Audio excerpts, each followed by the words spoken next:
रघुनाथाय नाथाय सीताया पतये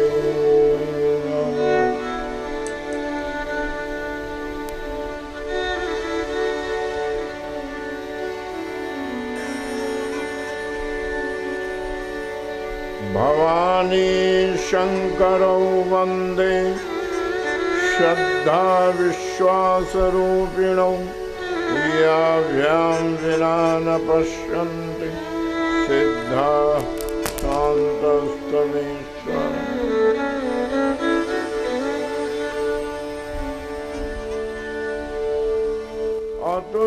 अतुलितबलधामं हेमशैलावदेवं दनुजवनकृशाणं ज्ञानिनामग्रगण्यं सकलगुणनिधानं वानराणामधीशं रघुपतिप्रियभक्तं वातजातं नमामि।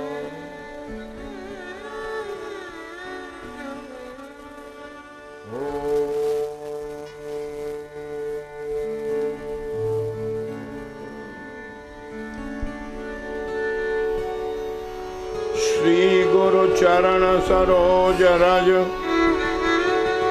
निज मन मुकुर सुधारि वरनो रघुवर विमल यश जोदायक फल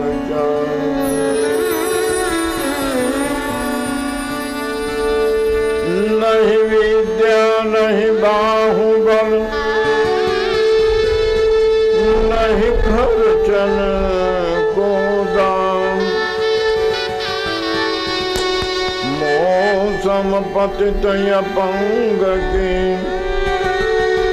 तुम पत राखहु राम तुम पत राखहु राम तुम पत राखहु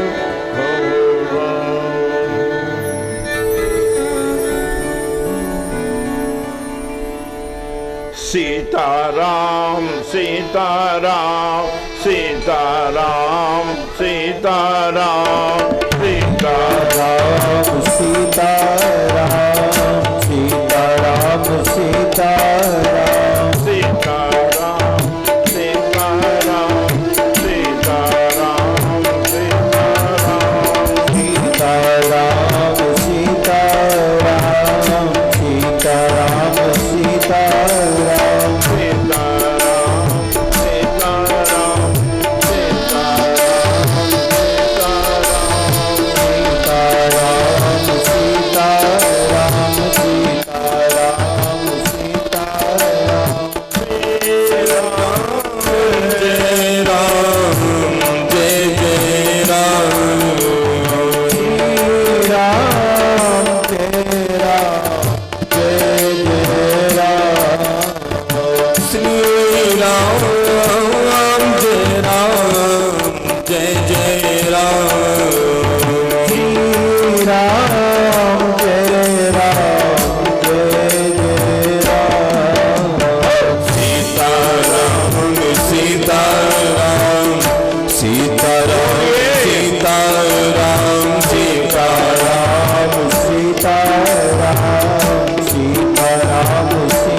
राम जय जय राम, श्री राम जय राम जय जय राम।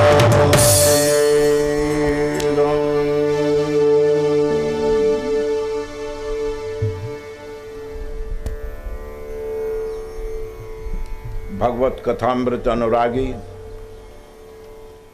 साधु संत सेवी श्रद्धालु उपस्थित सभी सज्जन वृंद,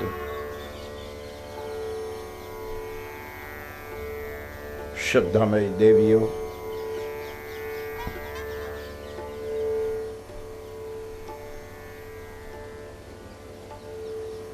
प्यारे भाइयों, कल पावन पितृपक्ष में आप सबों की भावना और श्रद्धा का आदर करते हुए कथा का शुभारंभ भारत के सर्वमान्य संत परम पूज्य महामंडलेश्वर श्री स्वामी शरणानंद जी महाराज के द्वारा कल उद्घाटित हुआ। कल के प्रसंग में आपने राम कथा को प्रारंभ से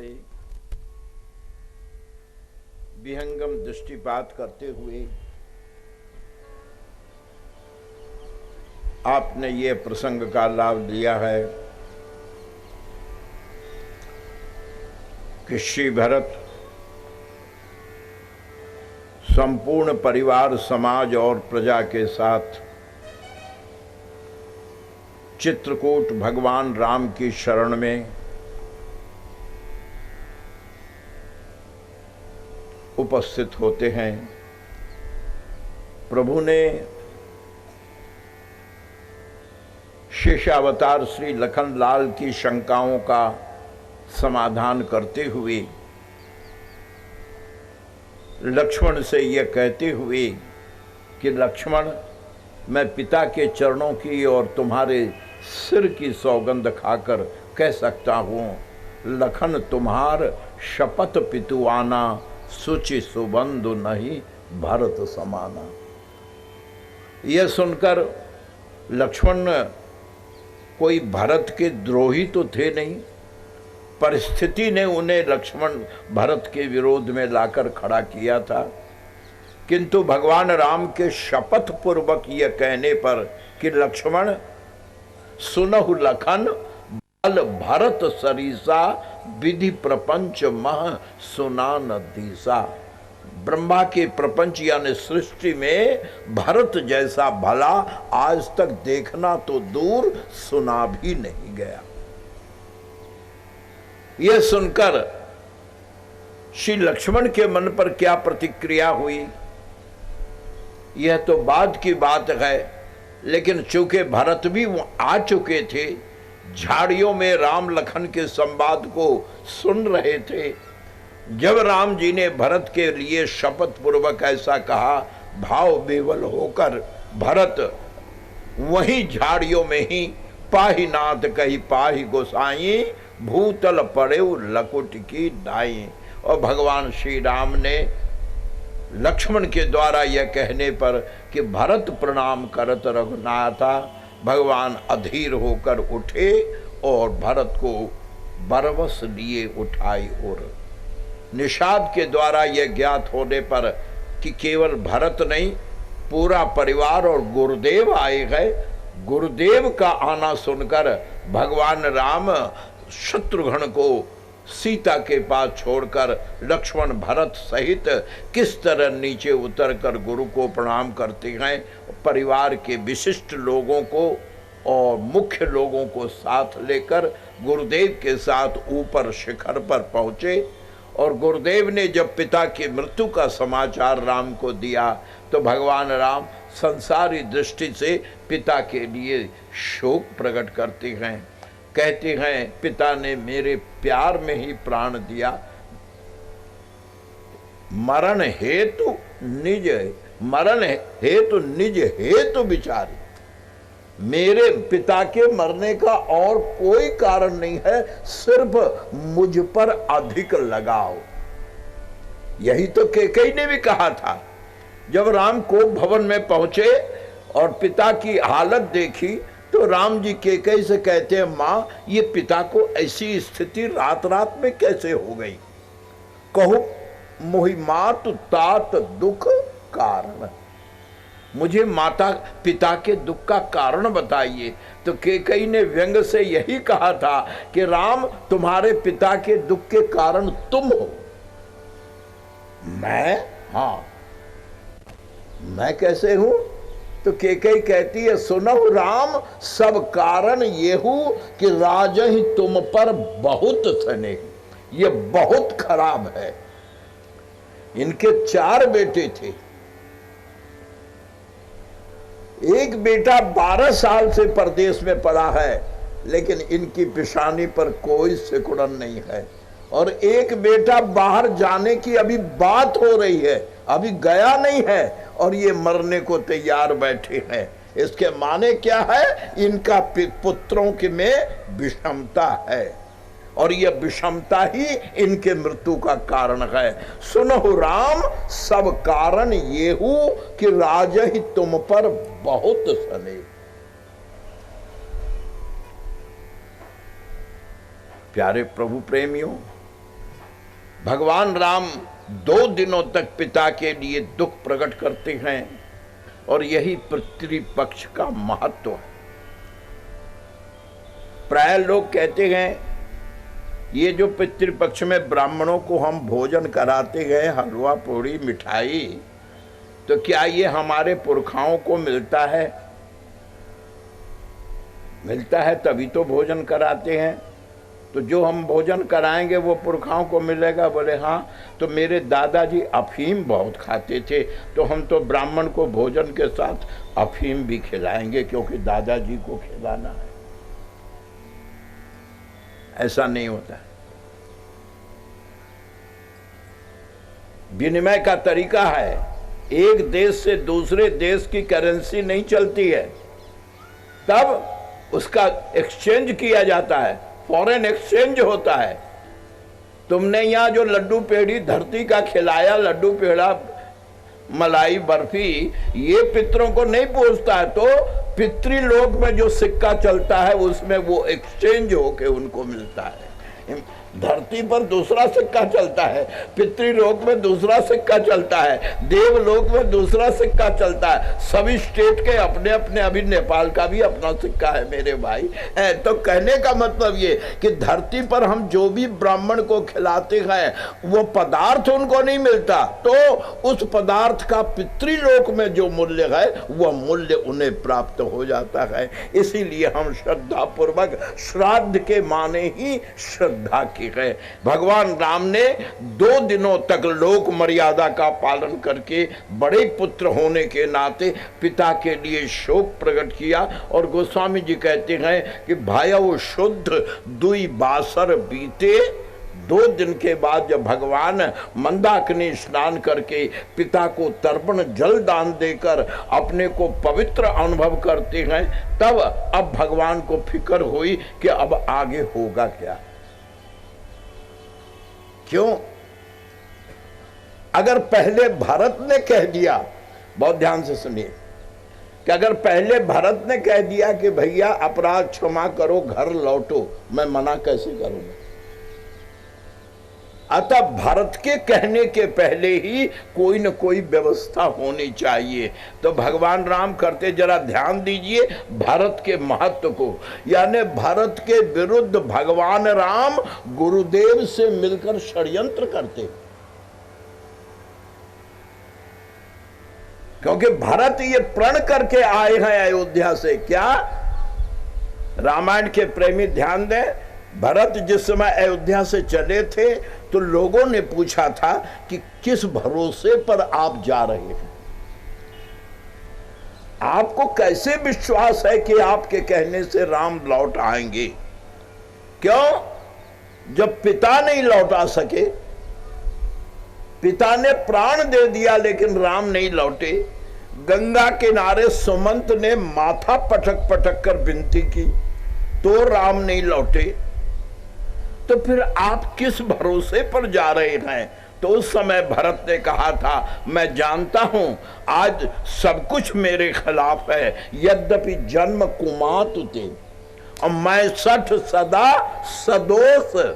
फिर भरोसा क्या है? बोले भरोसा ये कि मैं तो गलत हूं लेकिन आपन जानी न त्याग ही, मोहि रघुवीर भरोस। मुझे राम का भरोसा है। क्या भरोसा है? कि आपन जानी न त्याग ही। भरत कहते हैं कि मौन होकर सह रहा था विश्व में उपहास अपना।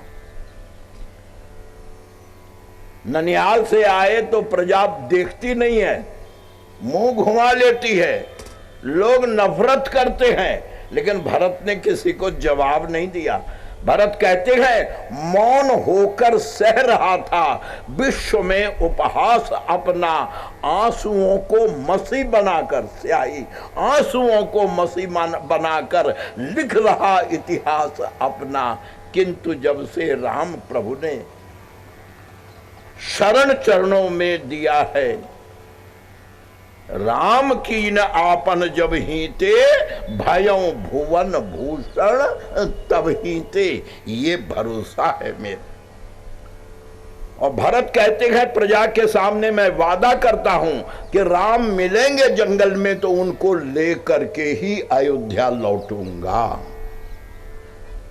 बड़े ध्यान से सुनना, भरत का प्रण है कि अगर राम जंगल में मिल गए तो उनको लेकर के ही जंगल में ही राज्य अर्पित करूंगा। तिलक का सामान ले लिया भरत ने और कहते हैं सुमंत से, क्या सुमंत लेहु तुरंत सब तिलक समाजू, बनहि देव मुनि राम ही राजू। जंगल में ही हम राम जी को गुरुदेव से राज तिलक करवाएंगे, कैसे नहीं लौटेंगे। तो राम जानते हैं कि भरत ये प्रण करके आए हैं कि मैं भैया को लौटाल कर लाऊंगा, लेकिन राम जी का प्रण है कि 14 वर्षों तक जब तक देव कार्य नहीं होता है, लौटना तो दूर, मैं उत्तर की ओर पलटकर देखूंगा भी नहीं। 14 वर्षों में राम जी ने केवल 2 बार उत्तर शब्द का प्रयोग तुलसीदास ने किया।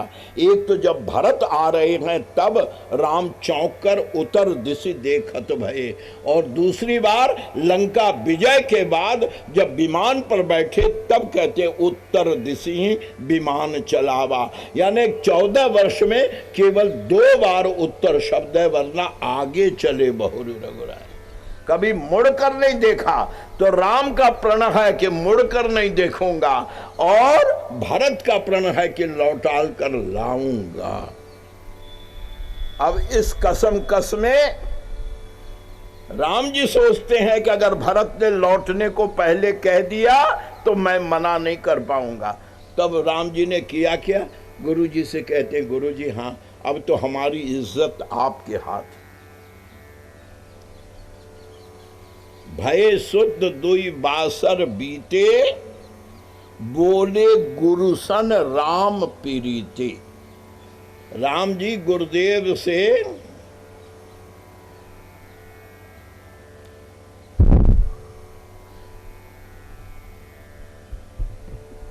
बोले गुरुसन राम पीरीते। क्या बोले? कि गुरु जी भरत तो बावला है, वो तो मेरे प्यार में पागल है, लेकिन आप स्वयं सोचिए, घर में 2 ही बड़े थे, एक आप और दूसरे पिताजी। तो आप यहाँ, आप भी अयोध्या से चित्रकूट चले आए, और अमरावती राव पिताजी भी स्वर्ग चले गए, और आप भी अयोध्या से चित्रकूट चले आए। गुरुजी घर का क्या बनेगा? घर का क्या होगा? वशिष्ठ कहते हैं तुम चाहते क्या हो? बोले चाहता ये हूं कि गुरुजी हाँ, अब जो हो गया हो गया, लोग आ गए, मिल लिए, जुल लिए, 2 दिन रह लिए, अब सब समेत पुरधारिये पाऊं। अब कृपा करके सबको लेकर आप अयोध्या वापस जाइए, क्योंकि मैं किसी को नहीं कह सकता हूं कि तुम वापस जाओ। तो आपकी आज्ञा अगर होगी कि मैं आज्ञा देता हूं, लेकिन मैं आज्ञा दूं कैसे? राम जी उपाय बताते हैं गुरु जी को, क्या कि गुरु जी पंचायत बुलाइए। अब पंचायत में एक अध्यक्ष तो चाहिए, तो आपके सिवा अध्यक्ष कौन हो सकता है? इस समय तो सबसे बड़े आप हैं, तो अध्यक्ष आप होंगे। बोले तो आप ये प्रस्ताव रखिए कि राम आखिर होगा क्या? तो मैं कहूंगा गुरुजी क्या नाथ तुम्हारे ही हाथ उपाओ। गुरुजी आप जो फैसला कर देंगे मुझे मान्य होगा। फिर तब आप ये कहना, बोले क्या कि राम समय की आवश्यकता को देखकर धरती के भार को हटाने के लिए, देव कार्य के लिए मैं आदेश देता हूं कि तुम 14 वर्षों तक अयोध्या से बाहर जंगल में रहकर राक्षसों का वध करके भारत भूमि को राक्षसों से, मलेच्छों से आजाद करो, स्वतंत्र करो। और भरत जब तक राम लौट कर नहीं आते हैं तब तक तुम उनके प्रतिनिधि बनकर के 14 वर्षों तक अयोध्या की व्यवस्था संभालो। और जैसे ही आप ये कहेंगे मैं चरणों में गिर के कहूंगा गुरु आज्ञा स्वीकार है, और जब मैं स्वीकार करूंगा तो भरत को स्वीकार करना ही पड़ेगा। इस तरह से गुरुजी हमारी बात बन जाएगी और आपकी इज्जत रह जाएगी। गुरुजी ने कहा फिर एक काम करो। बोले क्या? सबको लौटाने की जिम्मेदारी मेरी। पूरी अयोध्या परिवार, जितने समाज, जितने लोग आए हैं, सबको लौटाने की जिम्मेदारी मेरी। मेरा विश्वास है कि मैं अगर आज्ञा दूंगा कि गुरु आज्ञा है कि सब लोग वापस अयोध्या चले, तो गुरु आज्ञा का विरोध कोई नहीं करेगा। तब सबको लौटाने की जिम्मेदारी मेरी, पर एक की जिम्मेदारी तुम ले लो। राम जी कहते हैं वो किसकी? बोले भरत की। भरत को तुम लौटाने के लिए तैयार करो, लौटने को, बाकी सबको तो मैं लौटा लूंगा।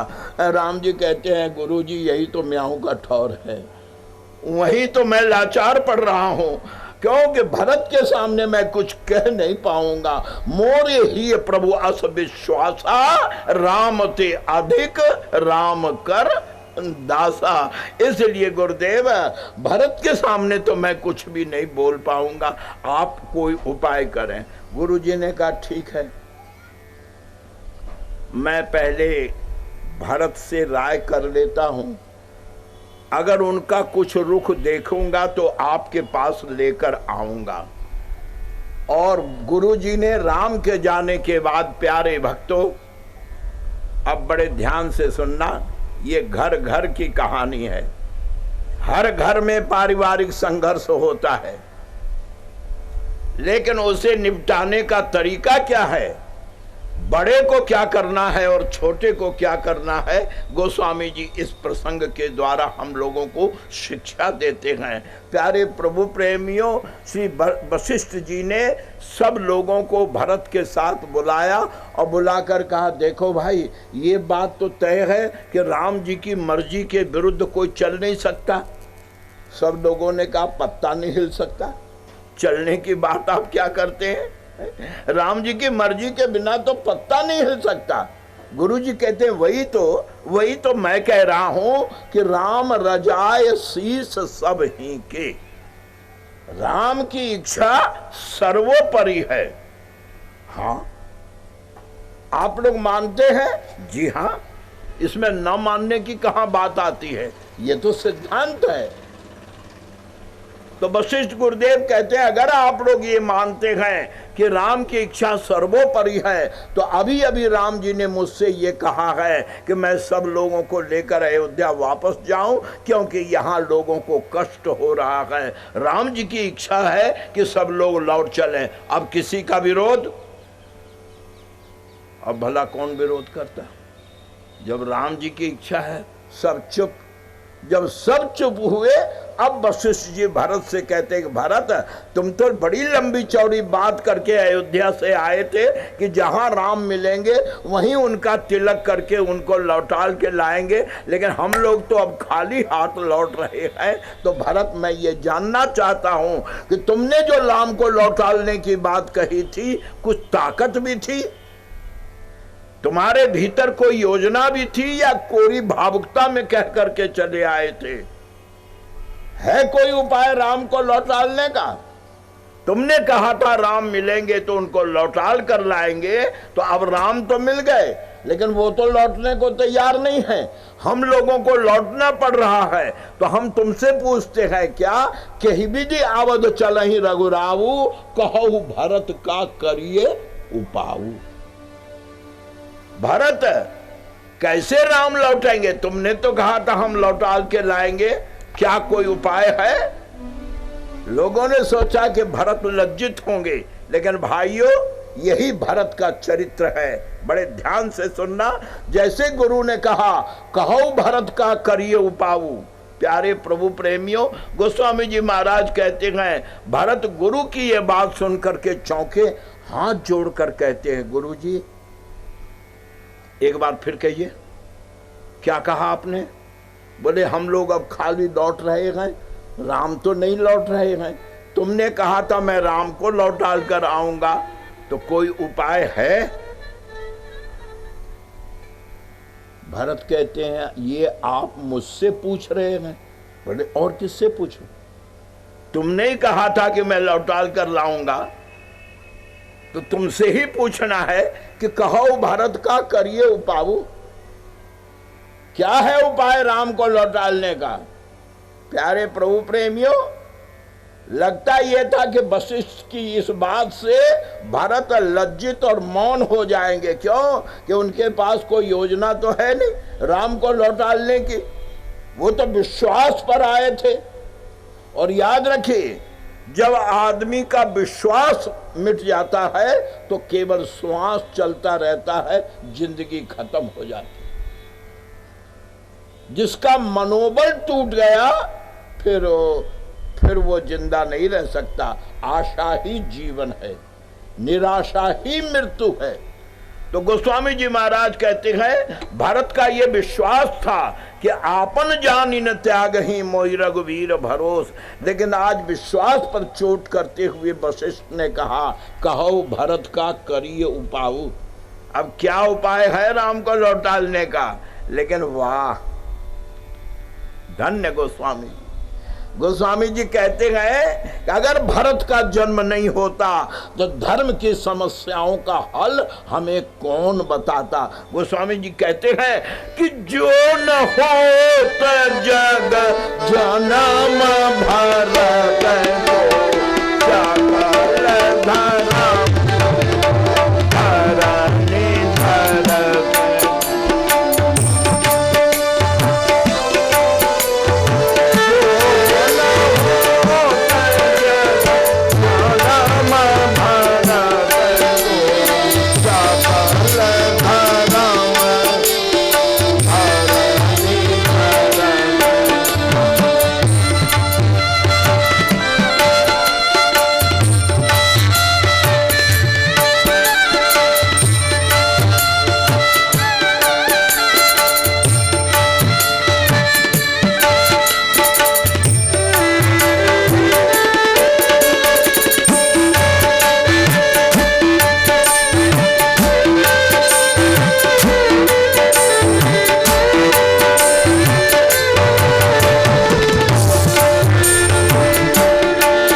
सकल धर्म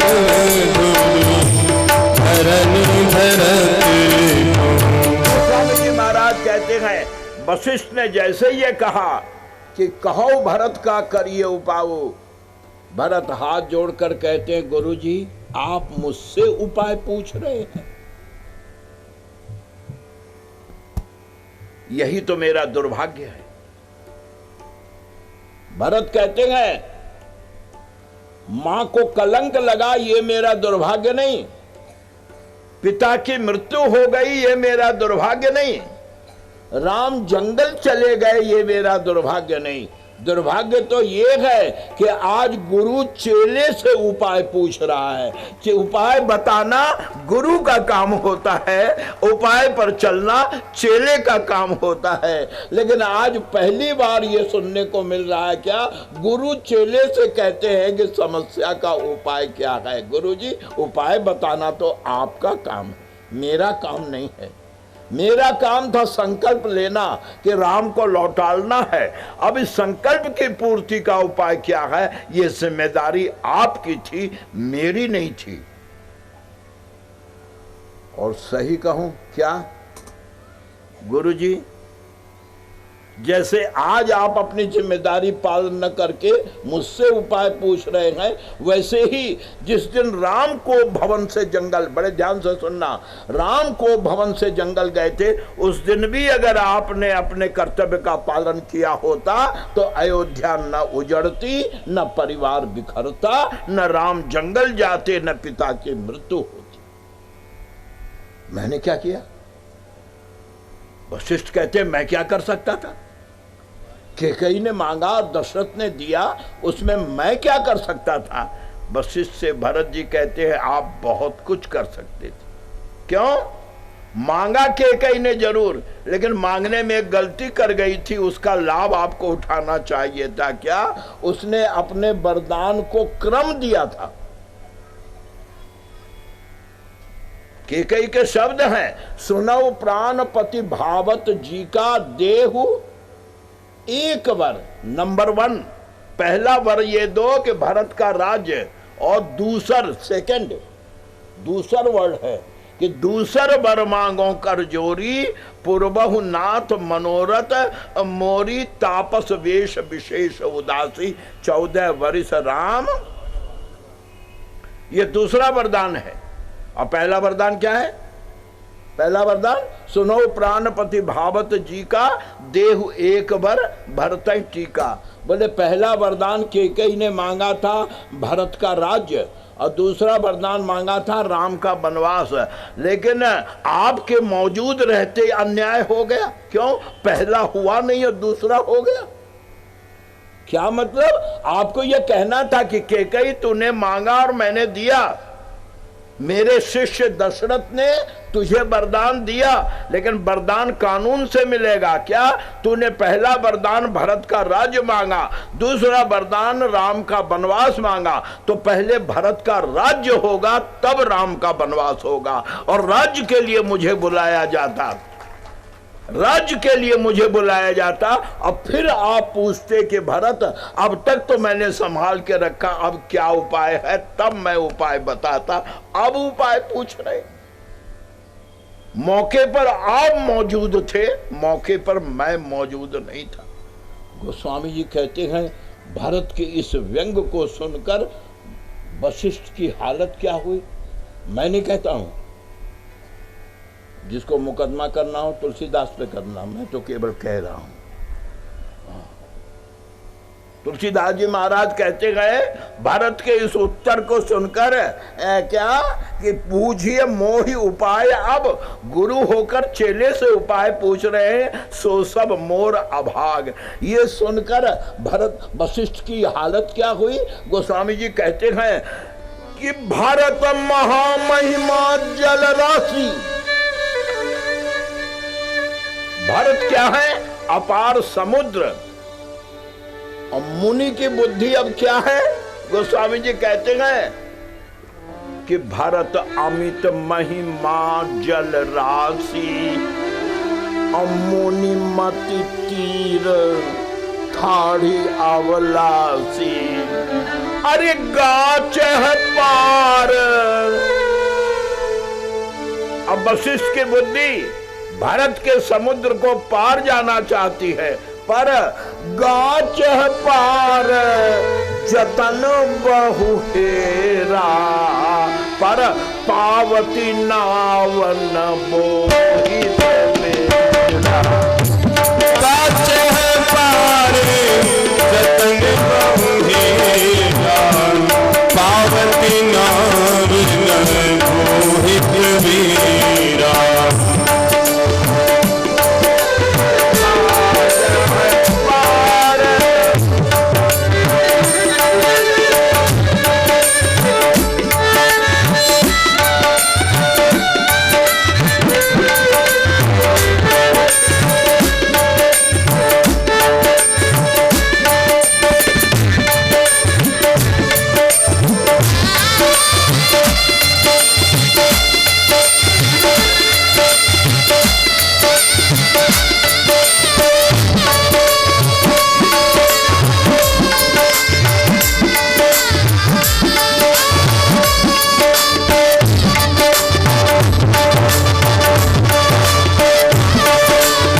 स्वामी जी महाराज यहाँ अबला से उपमा देते हैं कि मुनि मति तीर थाड़ अबलासी, यानी वशिष्ठ की बुद्धि भरत की बुद्धि के सामने अबला सिद्ध हो रही है। वशिष्ठ जी महाराज उसी समय उठे सारे समाज से और भरत से कहा आप सब लोग उठें, अब आखिरी फैसला होकर रहेगा। वशिष्ठ जी कुछ गंभीर हो गए, क्यों? ब्रह्मा के पुत्र हैं,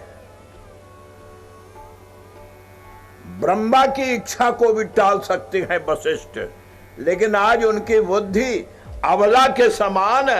गाचह पार जतन बहु हेरा, पावती नाव न बोहित वेरा। सबको लेकर वशिष्ठ जी पहुंचे राम जी के पास। राम जी ने सोचा उपाय काम कर गया, अब गुरुजी पंचायत जोड़ेंगे और वो नाटक होगा और मेरा काम बनेगा। लेकिन जैसे ही पंचायत जुड़ी, गोस्वामी जी कहते हैं कार्यवाही शुरू होने के पहले ही वशिष्ठ गुरुदेव बोल पड़े, बोले राम, हाँ मैं ये समझता हूं कि गुरु का काम होता है शिष्य का मार्गदर्शन करना, उपाय बताना, लेकिन आज ये तय हो गया कि मैं अब उपाय बताने के काबिल नहीं हूं।